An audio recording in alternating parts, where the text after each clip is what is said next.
El passat diumenge 23 de desembre, el Trinquet Municipal de Xeraco va acollir la final del 15è Trofeu de Raspall Professional de la Mancomunitat de Municipis de la Safor.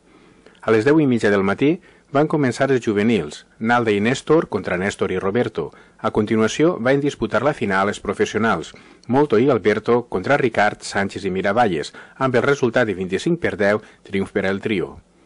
Avelino Mascarell, alcalde de Xeraco, va manifestar la seva satisfacció en acollir la final en esta localitat i, com no, va estar present Gaspar Pérez, president de la Mancomunitat de Municipis de la Safor. Enhorabona a l'Ajuntament de Xeraco i al seu alcalde per la magnífica elaboració d'este concurs de la Mancomunitat, que al final ha sigut una partida meravellosa.